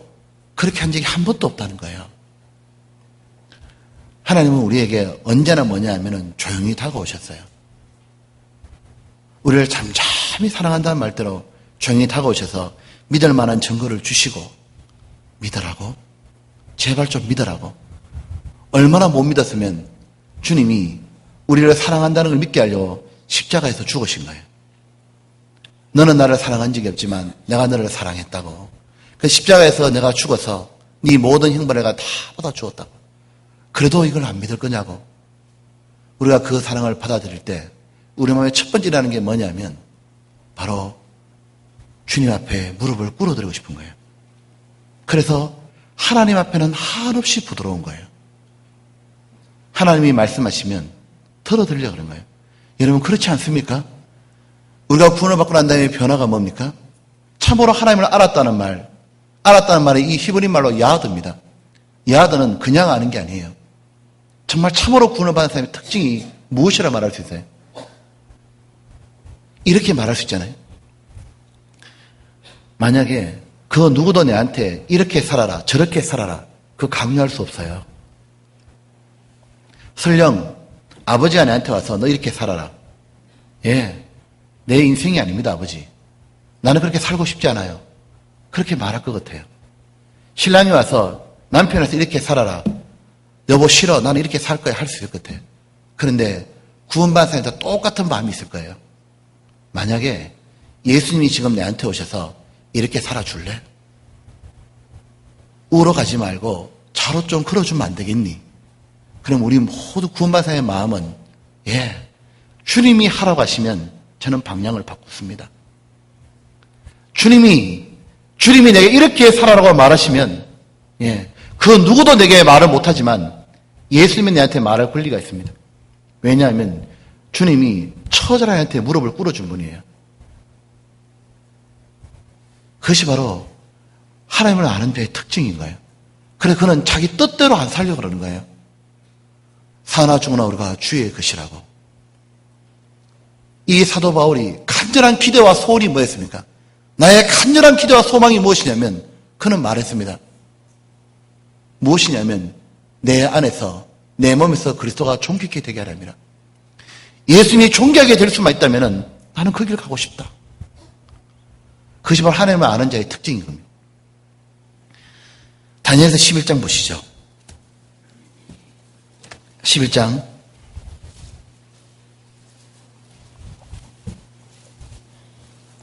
36절에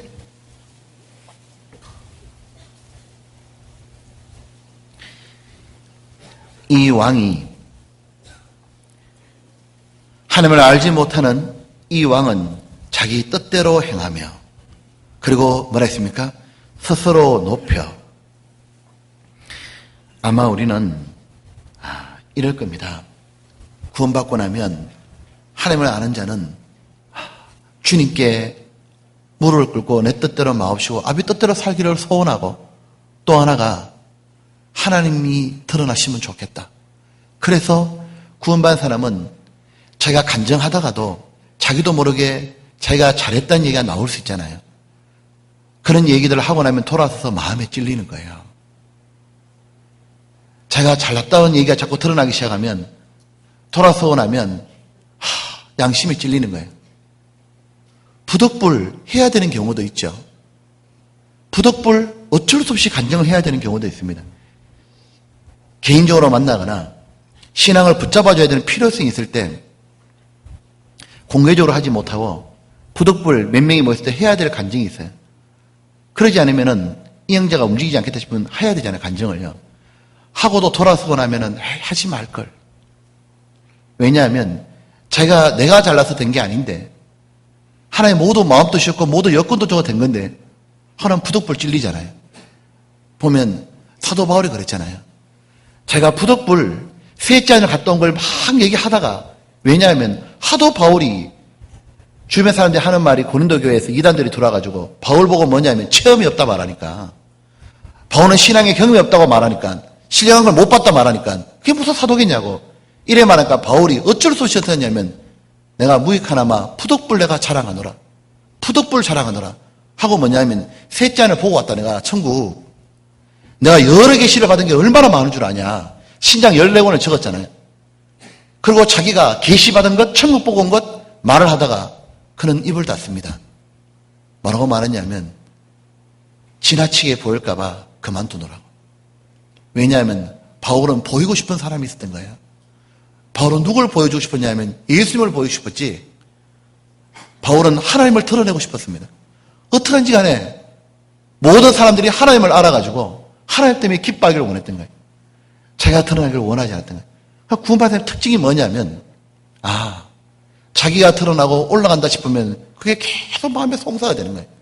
마음에 찔리고, 반대로 간증할 때도 하나님이 이렇게 해줬습니다, 하나님이 이렇게 해줬습니다, 그런 말을 하고 나면 그렇게 마음이 기쁘고 좋은 거예요. 그러나 이것은 구원받기 전의 삶하고는 완전히 다른 거예요. 구원받기 전에는 항상 어디 가면 뭘 얘기했냐면 자기 PR을 했습니다. 내가 어떤 사람이고, 내가 뭐 했고, 내가 어떻게 살아왔고, 맨날 그 얘기 했잖아요. 근데 구원받고 난 다음엔 신앙이 성장하고 시간이 지나갈수록 뭐냐면, 내가 뭐 했고, 내가 뭐 했고, 내가 뭐 했고, 이런 말을 하고 나면 후회하는 거예요. 그리고 뭐냐면, 하나님이 하시는 일을 기다리는 거예요. 하나님이 하시는 일을 얘기하고 싶어 하고, 그것이 바로 구원받은 사람이 하나님을 아는 자의 특징이잖아요. 그리고 이 하나님을 아는 자의 특징이 또 하나 있습니다. 다니엘서 11장입니다. 여기 보면은 이게 37절입니다. 그가 모든 것보다 스스로 크다 하고 그 열주의 신들과 여자의 사모하는 것을 돌아보지 아니하며 아무 신이 돌아보지 아니할 것이라. 그러나 하나님을 아는 자는 반대로 살아가죠. 모든 것보다 스스로 크다 그러고, 구원을 받은 사람, 하나님을 더 깊이 알아갈수록 자기가 계속 작다고 여기시는 거예요. 그러니까 맨날 나는 못한다 생각이 드는 거예요. 참으로 신앙이 성장할수록 자기가 이렇게 느끼잖아요. 사도 바울이 그랬잖아요. 뭐라고 말했냐면, 나는 사도 중에 작은 자라고 말하고, 나중에는 성도 중에 지극히 작은 자라고 말하다가, 마지막에는 사도 바울이 마지막 성경을 적었던 게 디모데 전후서잖아요. 적을 때는 뭐라고 하냐면, 내가 죄인 중에 괴수라고. 보니까 신앙이 성장할수록, 하나님을 알아갈수록 느끼는 게 뭐냐면은, 나는 왜 이렇게 못할까? 나는 왜 이렇게 하나님 앞에 부족할까? 시간이 지날수록 뭐냐면 자기가 계속 작다고 느껴지는 거예요. 그리고 이래 말이죠. 여자의 사모하는 걸 돌아보지 않는다 그랬는데 이 안티오코 에피판에서는 어떻게 했냐면, 여자가 가장 사랑하는 게 뭡니까? 자식입니다. 그 자식을 죽였거든요. 근데 하나님을 아는 자의 특징은 뭐냐면은, 구원받지 않는 사람을 불쌍히 여기는 마음이 들어오는 거예요.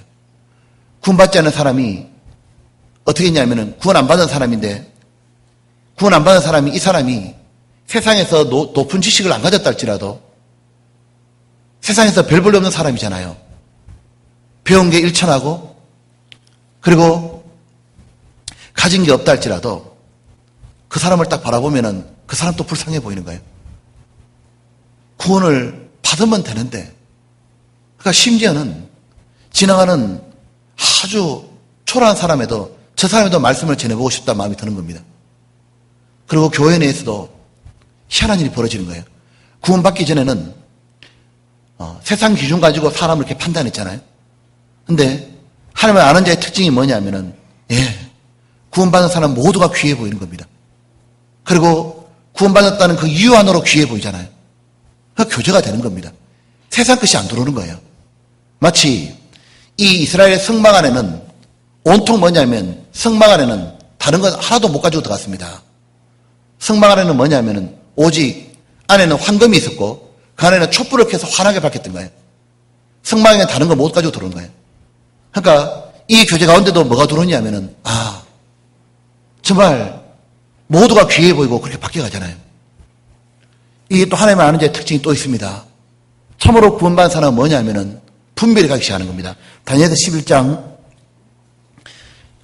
보겠습니다. 12장에 보면 10절입니다. 12장 10절에 같이 읽어봅시다. 많은 사람이 연단을 받아 스스로 정결케 하며 희게 할 것이나 악한 사람은 악을 행하려니 악한 자는 아무것도 깨닫지 못하되 오직 지혜 있는 자는 깨달으리로다. 여기 보면 참으로 하나님을 아는 자는 연단을 딱 받고 나면은 스스로 정결케 하되 희게 할 것이나 시련이 딱 오게 되면은 그걸 통해 가지고 뭐냐면은 놀라운 일이 벌어지는 겁니다. 참으로 구원을 받은 사람은 고난과 역경과 시련을 딱 겪고 나잖아요. 그러면 하나님께 자기를 더 바치고 싶은 거예요. 하나님께 더 헌신하고 싶은 겁니다. 왜냐하면 그 시련 가운데 하나님이 어떤 분인지를 더 많이 알려준 거예요. 너희는 여호와의 선하심을 맛보아 알지어다. 그에게 피하는 모든 자에게 그는 방패가 되시려다. 너희는 하나님이 얼마나 좋으신 분인지를 알지어다 안 됐고 맛보아 알지어다. 여러분 보십시오. 다윗은 자기가 고난을 겪었잖아요. 사울왕이 자기를 죽이려고 했잖아요. 그거 죽이려고 달려들 때마다 다윗은 도망자 신세로 졸지에 뭐냐면 도망 다녔습니다. 어느 날은 황무지에서 언제 죽을지 몰라 벌벌 떨었어요. 근데 다윗은 그 도망 다닐 때마다 놀라운 일이 벌어졌어요. 하나님은 원망한 게 아니에요. 어떤 일이 벌어지냐면 다윗은 깨끗해져 가는 거예요. 더욱더 정결해져 가는 겁니다. 더욱 하나님께 자기를 바치고 싶은 거예요. 왜냐하면 하나님은 고난에만 주시는 게 아니라 위로의 하나님이기 때문인가요? 다윗이 도저히 죽을 수밖에 없는 상황이었는데 하나님은 놀라운 섭리를 보이기 시작하는 거예요. 다윗이 그런 걸 겪었다 그러잖아요. 어느 날 다윗이 도망갈 데가 없어가지고 황무지에 이스라엘 땅을 가보면 황무지 같은 데 보면은 사막의 광야에 보면 동굴 같은 게 있거든요. 제가 도망갈 데가 없으니까 동굴 속에 들어간 거예요. 그 동굴 속에 들어가서 이제는 뭐냐면은 도저히 못 도망가겠다. 동굴에 숨었는데 이스라엘 백성이 잡으러 왔는데 동굴 앞에 딱 들어온 거예요. 이 병사에 들어오면 자기는 죽는 거예요. 절대절명의 순간인데 이스라엘의 이 병사들이 다윗을 잡으러 안 오고 회군한 겁니다. 돌아간 겁니다. 왜 돌아갔냐 보니까 다윗이 나가서 딱 보니까 동굴 앞에 거미줄이 쳐져 있잖아요. 그 일화가 있거든요. 거미줄이 쫙 쳐져 있는 거 보니까 대화를 들은 겁니다. 야, 자네 수색해보자. 에이, 수색을 뭐하러 하냐고. 거미가 줄을 쳤잖아. 거미가 줄을 쳤으니까 만약 다윗이 들어갔다면 거미줄이 끊어졌겠지.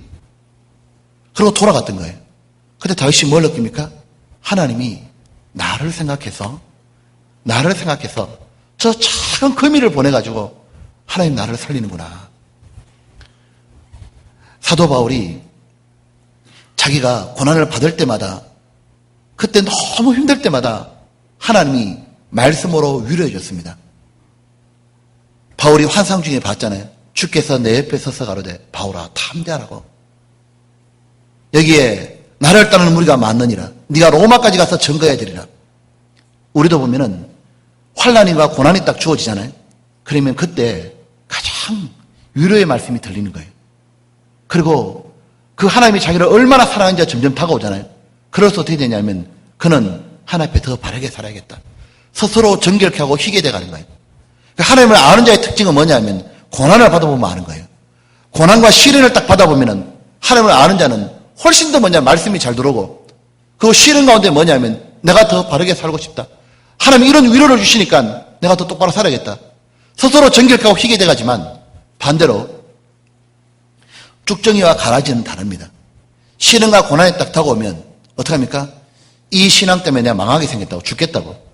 그리고 어떻게 하냐면 계속해서 악을 고집해버린 거예요. 보면 마태복음 13장에 그 비유 아시잖아요.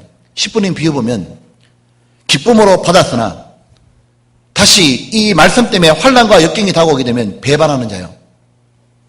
그것이 아니라 하나님 우리에게 시련을 주는 데는 이유가 있잖아요. 고난을 주는 데는 이유가 뭐냐면 첫 번째는 옥석 가르기입니다. 참으로 구원받는지 안 받았는지 하나님이 알고 싶기 때문에 정말 그 마음에 있는 것은 환경이 주어지면 드러나잖아요. 시련을 딱 줘보는 거예요. 시련을 딱 줘보면은 이 믿음이 금에 비유했잖아요. 금은 변질이 안 되는 겁니다. 시련과 고난이 딱 주어지면 뭘 할 수 있냐면 확실히 구원받은 사람은 그래도 구원받은 게 그대로 있는 거예요. 근데 구원받지 못한 사람은 뭐냐면 신앙을 던져버리는 겁니다. 그와 동시에 하나님이 시련을 주면서 하고 싶은 게 있는 거예요. 그게 뭐냐면 하나님은 연단을 통해서 깨끗하게 정말 하나님을 더 사랑하도록 하나님을 맛보아 알아가지고 하나님께 뭐냐면은 더 헌신할 수 있도록 만들어가는 겁니다. 여러분 그 다이아몬드 들어보셨습니까? 다이아몬드 성도라는 말. 여러분 그 다이아몬드가 1캐럿이 한 무게로 한 몇 그램 될까요?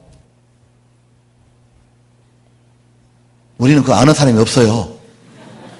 왜요? 다이아몬드에 관심이 없어요. 그죠? 우리는? 누가 그 무게를 말았으면 제가 막 의심스럽잖아요. 이렇게. 다이아몬드 1캐럿의 무게가 0.2g이라 그래요. 근데 그 0.2g인데 그 가격이 얼마냐니까 제가 몇 년 전에 봤을 땐 물론 다이아 때 좀 다르겠지만 2천만 원 넘어 이럴 수도 있을 것 같아요. 그런데 그 다이아몬드 왜 이렇게 비쌌냐 하면 많이 깎은 겁니다. 다이아몬드 0.2g을 만들기 위해서는 25톤의 다이아몬드 광석이 들어간대요. 그래서 깎아내고 베어내고 깎아내고 베어내고 나면 나중에 뭐가 되느냐 하면 어디에 갖다 놔도 영롱하게 빛이 나는 거예요. 미얀마 갔을 때 그 다이아몬드 큰 걸 봤으면 76캐럿이라든가 그 다이아몬드를 근데 그 미얀마 그 파고다 있잖아요.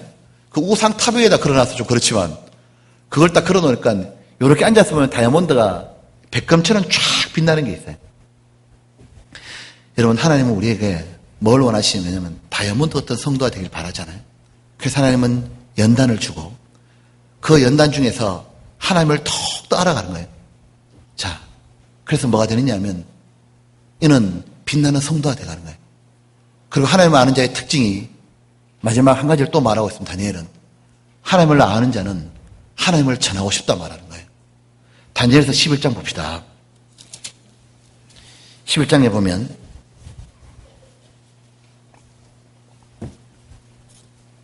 3절에 이래 말이죠. 백성 중에 지혜로운 자가 뭐랬습니까? 많은 사람을 가르칠 것이나 그들이 칼날과 불꽃과 사로잡힘과 약탈을 당하여 여러 날 동안 쇠폐하리라.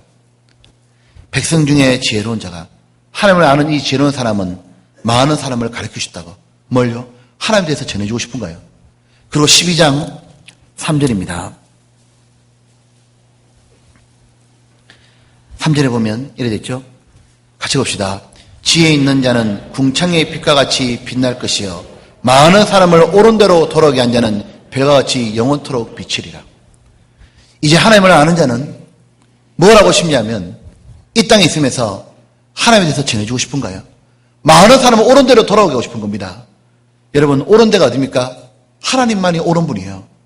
성령만이 옳은 거고 절대적인 기준은 옳은 건 하나님밖에 없는 겁니다.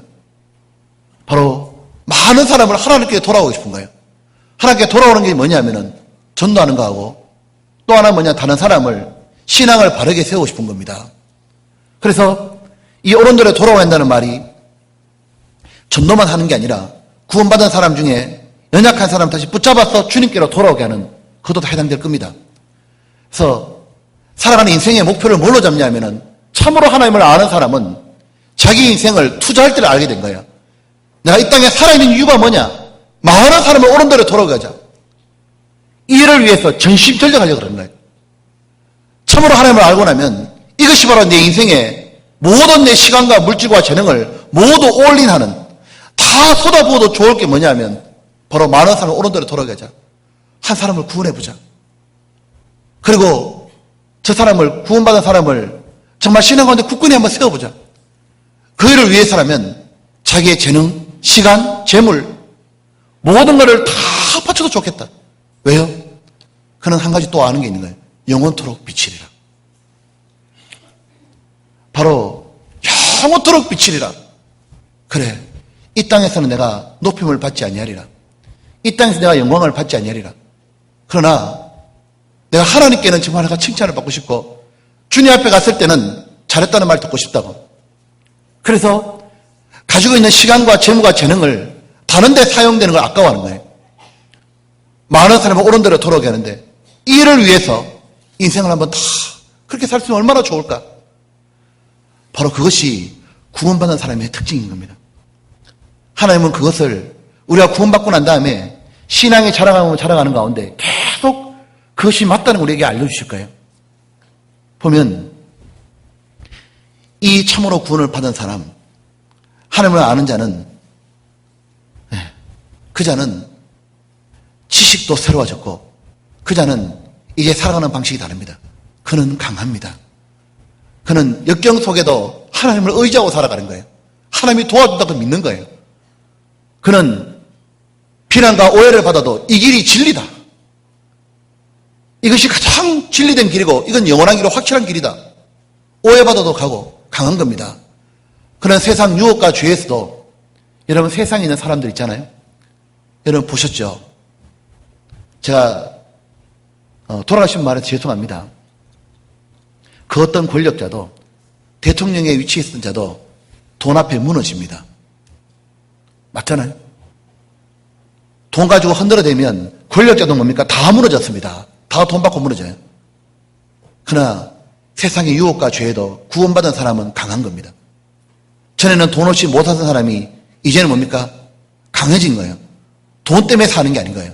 돈을 딱 잡아가지고 어떡합니까? 돈을 다른 사람 위해서 주님을 위해서 사용하는 사람이 딱 되는 거예요. 그리고 넘어져도 일어납니다. 그는 강한 겁니다. 주님이 돌아 계시기 때문에 그는 죄에 대해서 강해졌기 때문에 죄를 이기고 죄와 다투고 살아가는 겁니다. 그리고 기업과 최후 승리를 가져오게 될 거예요.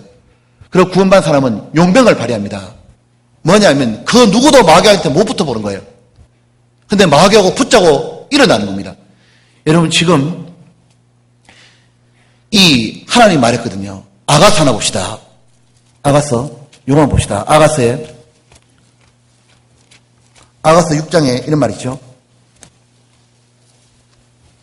구원받은 사람은 여잔데 아가서 여잔데 군대라 말하는 겁니다. 아가서 6장에 보면 10절입니다. 10절에 같이 보겠습니다.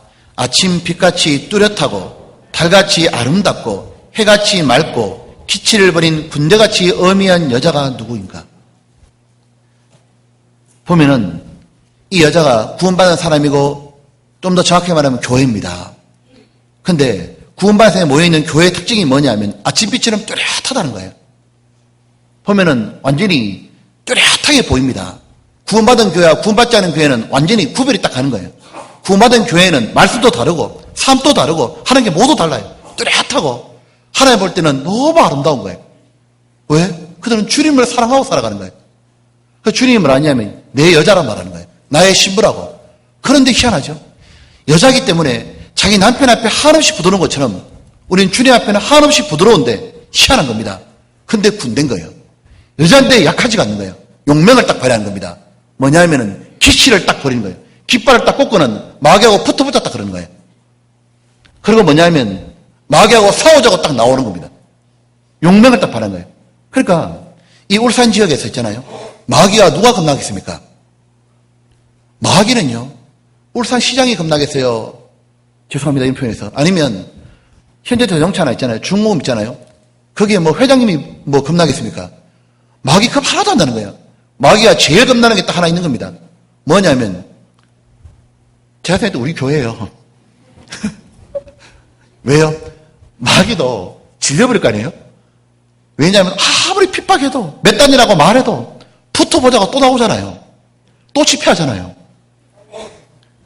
또 집회 준비해가지고 이 구원받은 형제자매들 어떻게 합니까? 마귀하고 붙어보자고 달라드는 겁니다. 전달로 다니죠. 요거도 뭐고도 하죠. 희생하죠. 다음 주 낮집회잖아요. 낮집회인데 마귀하고 한번 붙어보자고. 그런 마음 딱 가지고 전달로 다니죠. 형제님들은 야가 나와서 밥 한다 그러죠. 마귀가 볼 때 질려버릴 거예요. 그거 아니에요. 마귀가 야 세상에 무슨 저런 남자들이 이자고 세상에 월차를 해가지고 회사를 안 가도 좋으니까 돈을 안 벌어도 좋으니까 밥하러 온다 그러니까 헌금해가지고 해가지고 새로운 분들을 보고 감동을 줘보자고 자매님들은 전도하고 자매님들 전도를 너무 많이 하면 밥할 사람이 없으면 우리 형제들이 하자고. 그러니까 마귀가 감당이 안 되잖아요. 그러니까 마귀가 이렇게 울산을 내다보면서 그럴 거 아니에요. 이 일을 어찌할꼬? 제가 그렇게 생각해봤다니까. 뭐냐면 예수님도 이 일을 어찌할꼬 그러잖아요. 하지만 이런 일도 들을 거예요. 우리가 그래 한번 용맹을 발휘해가지고 있잖아요. 그래 이렇게 함께 모여 전도하고 함께 우리가 정말 마귀하고 한번 붙어보자고. 우리 주님을 위해서 우리가 깃발을 들고 주님이란 깃발을 딱 들고 한번 가보자고. 마귀도 그럴 거 아니에요. 이 일을 어찌할꼬? 못 적어서 자기도 또 핍박하고 반대하겠죠. 그러나 우리는 주님이 있기 때문에 용맹을 발휘합니다. 그리고 주님이 승리하실 거예요. 주님이 우리와 함께 하셔서 또 집회를 하면 주님이 영혼을 거둬주실 거예요. 우리는 주님께 전리품을 바치게 될 거예요. 그리고 주님은 우리에게 주님이 거둬주신 걸 다시 또 다 나눠줄 거예요. 우리 모두에게 기쁨을 주실 거고 우리에게 이렇게 사는 게 맞다고 확신을 주실 거고 우리의 삶에 보람을 주실 거예요. 강하고 용맹을 발휘하고 주님을 아는 자는 희한하죠. 주님이란 말만 들어도 그 앞에는 주님이 말한다면 됐습니다. 무릎 꿇는 거예요. 그리고 주님을 드러내기를 원할 거예요. 주님이 드러나면 주님에 대해서 얘기하면 그렇게 좋은 거예요.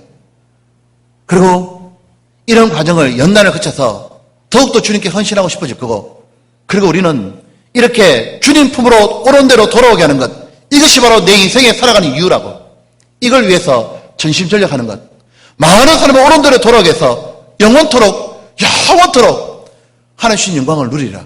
그렇게 살다가 내가 주님 앞에 가리라. 그것이 바로 구원받은 사람의 특징을 할 수 있습니다. 같이 기도하겠습니다.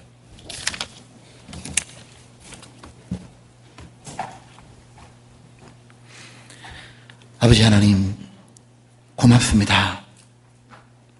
하나님을 알게 해주신 것 얼마나 고마운지 모르겠습니다. 하나님을 알지 못했을 때 구원을 받지 못했을 때 우리들의 살아갔던 삶은 진정한 삶이라 할 수 없었습니다. 이제는 주님을 알고 이제는 우리가 주님을 사랑할 수 있고 주님이 말씀하시면은 들어드리고 싶고 그리고 또한 주님이 우리 안에 계시기에 저희들이 강하고 용맹을 발휘할 수 있는 줄 압니다. 주님 저희들 내일부터 또 주님 우리가 집회를 하게 됩니다. 우리 주님 정말 고맙습니다.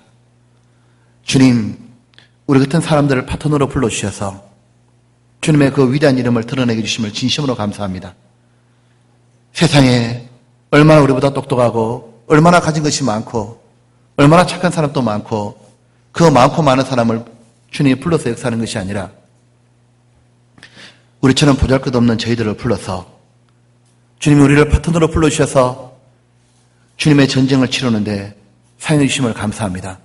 주님 저희들 일주간 이 집회 준비하는 낮 집회 주님 주께서 승리를 거둬 주옵소서. 주님이 악한 자 마귀를 주님이 친히 밟아 주옵소서.